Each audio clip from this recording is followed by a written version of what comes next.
You know what separates the truly powerful from everyone else? It's not what they say, it's what they don't say. I learned this the hard way, and today I'm going to share with you the 8 situations where your silence will become your greatest weapon. But before I dive in, let me tell you something that will change your life forever. The person who masters silence masters their destiny. I used to be the guy who had something to say about everything. Every conversation, every meeting, every argument, I was there, Myles, running, thinking I was proving how smart I was, until one day I realized something that hit me like a lightning bolt. The most successful people I knew, the ones who commanded real respect, they barely spoke. When they did, everyone listened. That's when I understood that words are like money. The more you spend, the less valuable they become. Think about this for a moment. We live in a world where everyone is screaming to be heard. Social media, conversations, meetings, it's all noise. But what if I told you that in this chaos of voices, your silence could be the loudest sound in the room? What if I told you that by choosing when not to speak, you could gain more power than any words could ever give you? The first situation where you must embrace silence is when someone is trying to provoke you. I call this the trap of emotional reaction. Picture this. Someone says something that cuts deep, something designed to make you explode. Your blood boils, your face gets hot, and every fiber of your being wants to fire back with something equally hurtful or defensive. This is the moment where 99% of people fail. They take the bait, they react, they lose. But here's what I discovered. When someone tries to provoke you and you remain silent, something magical happens. First, they don't get the satisfaction they're looking for. They threw their best punch and you didn't even flinch. Second, and this is crucial, your silence makes them question themselves. Did you not hear them? Are you so unbothered that their words mean nothing? This uncertainty is your power while they're trying to figure you out. You've already won. I remember being in a business meeting where a competitor tried to embarrass me in front of potential clients. He brought up a past failure, twisted the story, and painted me as incompetent. The old me would have defended myself, explained the situation, maybe even attacked back. Instead, I looked at him, gave a slight smile, and said nothing. The room went quiet. Everyone was waiting for my response, but I just moved on to the next point of my presentation. By the end of that meeting, I had signed the biggest deal of my career. Why? Because my silence spoke volumes about my confidence and professionalism. The second situation demands your silence when you're in the presence of someone sharing their pain or struggles. This is where most people mess up catastrophically.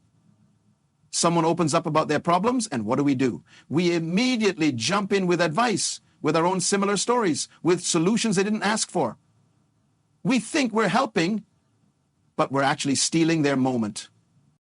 When someone is pouring their heart out, your job isn't to fix them. Your job is to be a witness to their experience.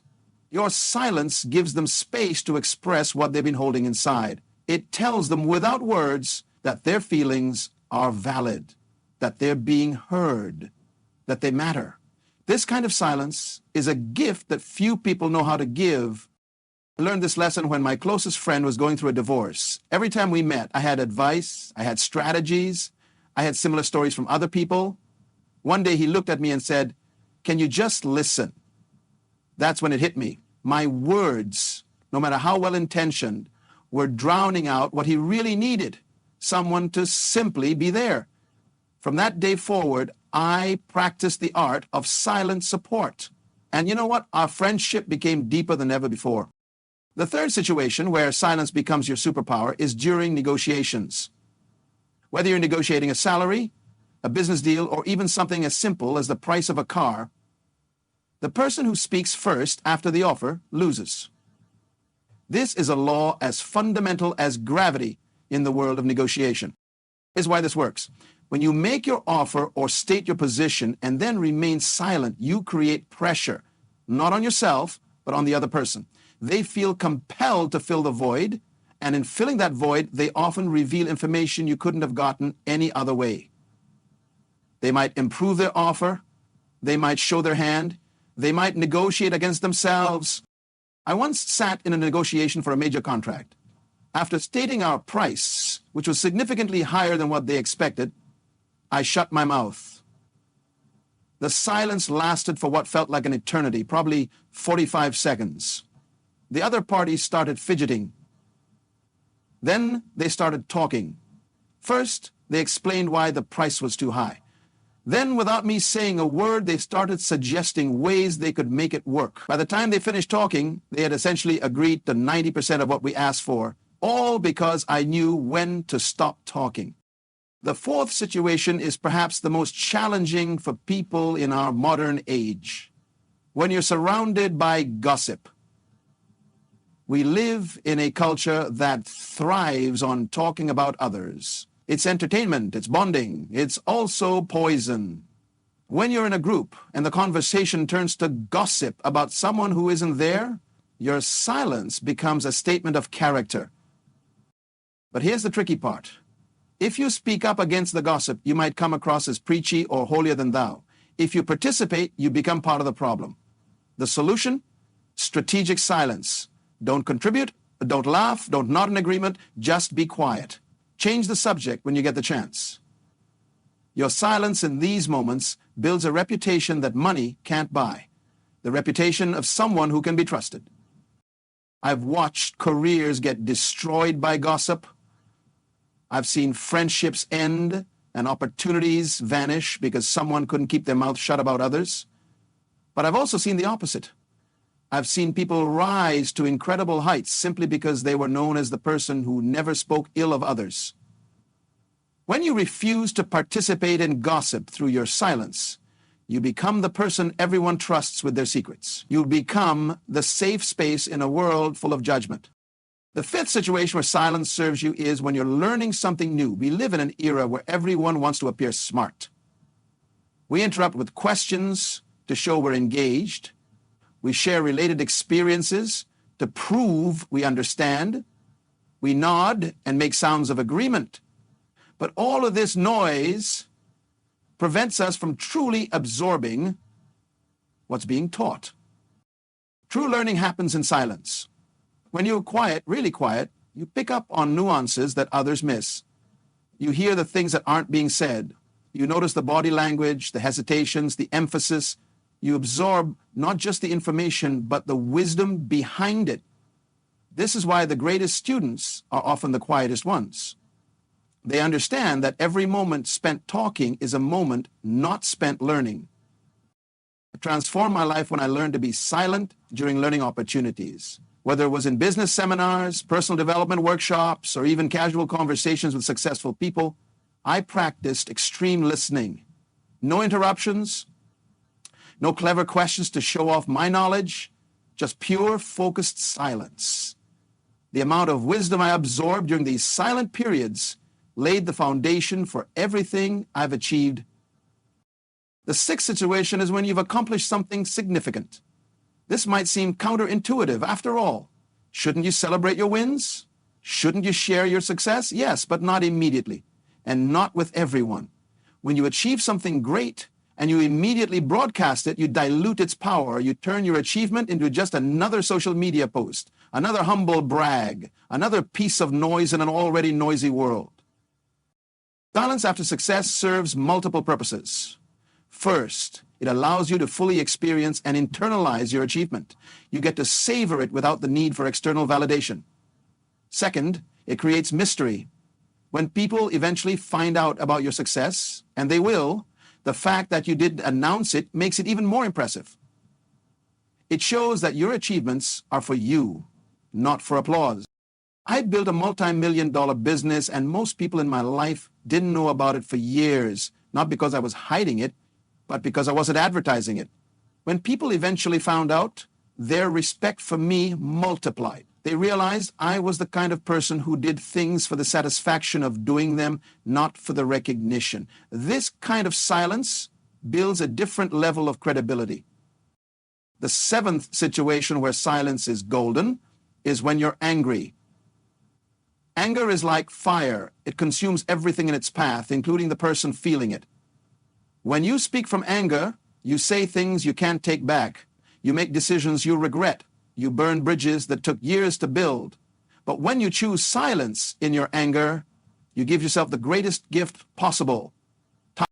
Silence in anger doesn't mean suppression. It means creating space between the feeling and the response. It means recognizing that your angry words will not achieve what you want them to achieve. They won't make you feel better. They won't solve the problem. They'll only create new problems. Every relationship I've seen destroyed, every opportunity I've watched vanish, every reputation I've witnessed crumble, they all had one thing in common: words spoken in anger.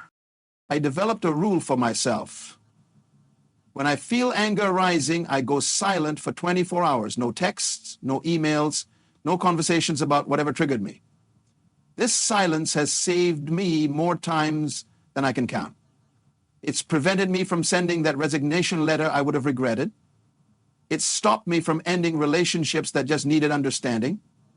It's kept me from making business decisions that would have cost me everything.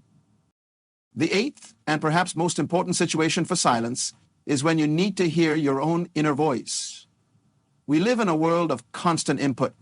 From the moment we wake up to the moment we sleep, we're bombarded with other people's thoughts, opinions, and agendas. Social media, news, conversations, entertainment is endless. In this chaos, the most important voice, your own inner wisdom, gets drowned out. This is why the most successful people I know have regular periods of complete silence. Not just quiet, but intentional silence, where they disconnect from all input and simply exist with their thoughts. In these moments of silence, clarity emerges. Solutions to problems appear. The noise of the world fades. And what remains is truth. I practice this kind of silence every morning. Before I check my phone, before I speak to anyone, before I let the world in, I sit in complete silence for at least an hour. In this silence, I've discovered business ideas that have made me millions. I've found solutions to problems that seemed impossible. I've gained clarity on relationships, on purpose, on direction. This silence is where my power regenerates. But here's something crucial about mastering silence that nobody talks about. Silence isn't just about not speaking. True silence is about creating space. Space in your mind, space in your reactions, space in your life. It's about understanding that not every thought needs to be expressed, not every opinion needs to be shared, not every battle needs to be fought. When you master silence, you master yourself. You become the person who doesn't need to prove anything to anyone. You become comfortable with being misunderstood because you know your truth doesn't require explanation. You become powerful in ways that transcend words because your presence speaks volumes. Think about the most influential people in history. They weren't the ones who talked the most. They were the ones who knew when to speak and when to remain silent. They understood that words are tools, and like any tool, they're only effective when used at the right time, in the right way, for the right purpose. Random talking is like swinging a hammer at everything. You might hit a few nails, but you'll destroy a lot more in the process. There's a deeper psychology to why silence is so powerful. When you speak less, people lean in more. When you're selective with your words, each word carries more weight. When you master the art of silence, you become like a deep well. People know that when they draw from you, they'll get something valuable, not just surface-level noise. I've tested this in every area of my life. In business meetings, the less I speak, the more my words impact when I do. In relationships, my silence creates space for deeper connection. In conflicts, my refusal to engage in verbal warfare often resolves issues faster than any argument could. This isn't about being passive or weak. This is about being strategic and strong. Let me share something that will revolutionize how you think about communication. We've been taught that communication is about expressing ourselves, about making sure we're heard and understood, but true communication is about creating understanding, and sometimes the best way to create understanding is through silence. Your silence can communicate confidence, wisdom, strength, compassion, and intelligence in ways your words never could. I've walked into rooms where my silence commanded more respect than any introduction could have given me. I've sat in meetings where my quiet observation led to insights that changed the entire direction of companies. I've been in arguments where my refusal to argue led to the other person solving the problem themselves. This is the paradox of silence. By saying nothing, you often say everything. But mastering silence isn't easy. We're conditioned from birth to fill voids with sound. We're uncomfortable with quiet. We associate silence with awkwardness, with not knowing what to say, with weakness. This conditioning runs so deep that most people will never experience the power of intentional silence. They'll live their entire lives in reaction mode. Speaking before thinking. Responding before understanding.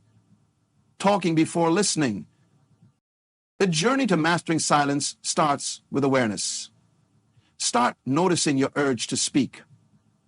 Notice how uncomfortable you feel when there's a pause in conversation. Notice how desperately you want to share your opinion, your story, your advice. Then, instead of acting on these urges, pause. Let the silence exist. Let it do its work. You'll be amazed at what happens when you start practicing this. Conversations become richer because you're actually listening instead of waiting for your turn to talk. People start confiding in you more because they sense you're not judging or preparing to give advice. Your presence becomes more powerful because it's not diluted by unnecessary words. I want to address something important here. Some people might think that embracing silence means becoming passive or disconnected. Nothing could be further from the truth. The silence I'm talking about is active, intentional, and powerful. It's the silence of a predator waiting for the perfect moment to strike. Not the silence of prey frozen in fear. It's the silence of wisdom, not ignorance. It's the silence of strength, not weakness. When you understand this distinction, everything changes. You realize that your silence is a choice, not a limitation. You understand that by choosing when not to speak, you're exercising the highest form of self-control. You're demonstrating mastery over your impulses, your ego, and your need for validation. This is what separates ordinary people from extraordinary ones. Let's go deeper into each of these situations because understanding them intellectually is one thing, but implementing them is another. When someone is trying to provoke you, the urge to defend yourself is primal. It's rooted in our survival instincts. But we're not living in caves anymore. The threats we face aren't physical, they're psychological. And psychological warfare requires different tactics. Your silence in the face of provocation is like a mirror. It reflects the attacker's energy back at them. They see their own aggression, their own pettiness, their own insecurity, and because you're not giving them the reaction they want, they're forced to confront these aspects of themselves. This is why silence in these situations often leads to the provocateur either escalating to the point of looking foolish or backing down entirely. I'd use this technique in boardrooms where competitors try to undermine me. I'd use it in personal relationships where people try to manipulate me through emotional triggers. Every single time, my silence was more powerful than any words I could have chosen. It communicated that I was above the petty games, that I couldn't be controlled through emotional manipulation, that I was operating on a different level entirely. When it comes to being silent while others share their pain, this is perhaps the most compassionate form of silence. We live in a fix-it culture. Someone shares a problem and we immediately want to solve it. But most of the time, people don't need solutions. They need to be heard. They need to feel that their pain is valid, that their struggles matter, that they're not alone. Your silence in these moments is a sacred space. It's a container where people can pour out their hearts without fear of judgment or unsolicited advice. This kind of listening, this kind of presence is so rare in our world that when you offer it, you become invaluable to the people in your life. You become the person they turn to, not because you have all the answers, but because you have the wisdom to know when answers aren't what's needed. In negotiations, silence is your tactical advantage. Every negotiation has a rhythm, a dance of offers and counteroffers, of positions and concessions. When you introduce strategic silence into this dance, you disrupt the rhythm in your favor. The other party expects you to respond immediately to their offer. When you don't, it creates cognitive dissonance. They start wondering if their offer was too low, if they've reread the situation, if they need to sweeten the deal. I've sat in negotiations where my silence led to the other party increasing their offer 3 times without me saying a word. They literally negotiated against themselves because they couldn't handle the pressure of the silence. This isn't about being manipulative. This is about understanding human psychology and using it ethically to achieve fair outcomes. If your position is reasonable and your silence leads to a better deal, you've simply used a tool that's available to everyone but mastered by few. The silence you maintain around gossip is a testament to your character. In every organization, in every social group, there are people who bond through talking about others. It's an easy way to feel connected, to feel superior, to feel like you're part of the inner circle, but this temporary connection comes at a huge cost. It erodes trust, creates toxic environments, and ultimately limits your growth. When you refuse to participate in gossip, something interesting happens. At first, people might think you're aloof or judgmental, but over time, they realize you're trustworthy. They start sharing real things with you, not just surface-level gossip. They seek your advice on important matters. They recommend you for opportunities because they know you can be trusted. Your silence in the face of gossip becomes your calling card, your reputation, your personal brand. Learning in silence is about humility. It's about recognizing that no matter how much you know, there's always more to learn.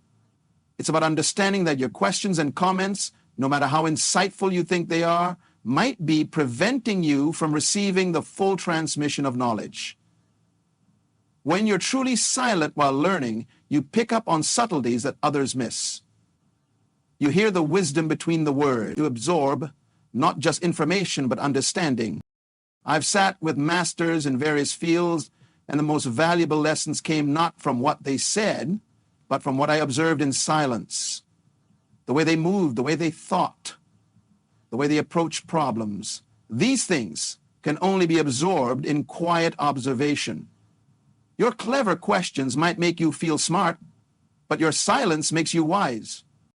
Being silent about your successes is about understanding the true nature of achievement. When you achieve something significant and immediately share it with the world, you're seeking external validation. You're saying that your achievement isn't complete until others acknowledge it. But when you can achieve something and be satisfied with your own knowledge of it, you've reached a different level of maturity and self-assurance. This doesn't mean you never share your successes. It means you're selective about when, how, and with whom you share them. It means your sharing comes from a place of contribution, not neediness. When you do eventually share, it's to inspire others or to teach, not to seek approval. This kind of sharing has a completely different energy, and people can feel it. The silence you maintain when angry is perhaps the most practical form of wisdom. Anger clouds judgment. It narrows perspective. It makes smart people do stupid things. When you speak from anger, you're not speaking from your highest self. You're speaking from a triggered, reactive place that doesn't represent who you really are or what you really want. I've seen people destroy decades-long friendships with words spoken in a moment of anger. I've watched careers end because someone couldn't keep their mouth shut when they were triggered. I've witnessed business partnerships dissolve because partners spoke to each other from places of hurt and rage instead of taking time to cool down and approach issues rationally. Your silence when angry isn't suppression, it's wisdom in action. Creating silence to hear your inner voice is about recognizing that you have an internal guidance system that's always available, but often drowned out by external noise. This inner voice isn't some mystical concept. It's your accumulated wisdom, your intuition, your deeper knowing that emerges when you create space for it. In our noisy world, this inner voice is your competitive advantage. It's your direct line to insights and solutions that others miss because they're too busy consuming and reacting.